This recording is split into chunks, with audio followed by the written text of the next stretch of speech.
What's going on, guys? We are back yet again, and we are going to be doing another movie review today. And today we are finally going to be reviewing Gladiator 2. So I was really taken back that we were even going to be getting a second movie of this film because I know watched the first one recently. I know the first one is heavily regarded within, like, whether it be the fandom, whether it be this, but I know there is a lot of people within the fandom or movie fans that just love the first film, and I can see why. Like I said, I did a review on it, and I'll say this again: is Gladiator, I would say, the best movie ever made? No, in my opinion, but it's extremely well directed, written film, and Russell Crowe knocked it out of the park. Now, with this one, there was a lot of heavy shoes to fill. So the entirety of this story takes place 16 years after the original film. Now, again, it took many years for this movie even to be done, and visually, from visually to story wise to action to acting to everything, the acting was good. The visuals was outstanding. The fighting was either on par with the first one, but again, I'm going to say this now. Does this one either outdo or is on par with the second film? I think they tried really hard to make sure they were going to be either on par with this film or with the first film or try to outdo the first film. I'm going to say this now. I don't think you're going to be able to outdo the very first film. I highly doubt it. And the entirety of the story is about Lucius, who is grown now. He's married. He's somewhere, and when Rome is attacking another area, he is captured. He becomes a gladiator, just like how Maximus did, which was crazy.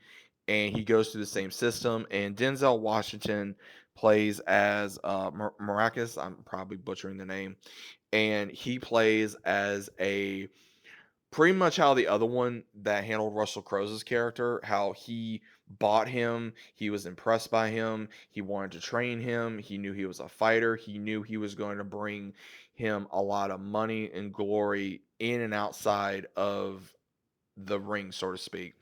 And we have Pedro Pascal, who plays as General Acris, who is married actually to Lucius's mother.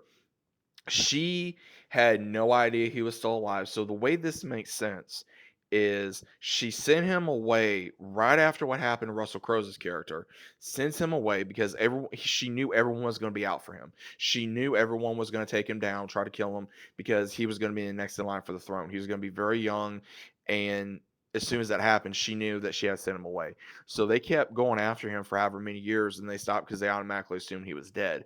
So when these two brothers, played by Joseph Quinn, and of course Fred Hertlingi. I'm not sure how you say his name. As Emperor Geta and Emperor whatever. They're two brothers. Now Joseph Quinn, again, I've only seen him in Stranger Things. He did a very good job, that character in Stranger Things, playing as this emperor.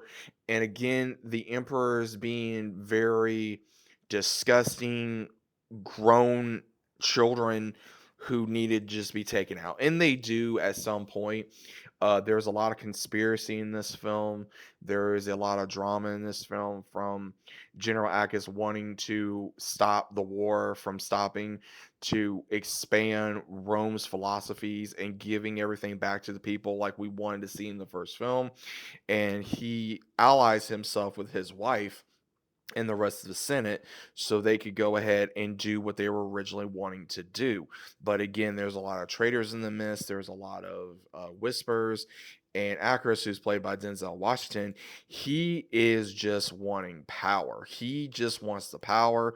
The way he kind of comes across in this, and I give Denzel Washington a lot of credit for this, especially when there was a lot of rumors on behind the film that this was cut or this was cut to make Denzel's character look like he was this or that, which, if that was true, I'm glad it was cut, because the way his character was portrayed was to be a very malicious, smart, moving, meticulous person. He was smart, man.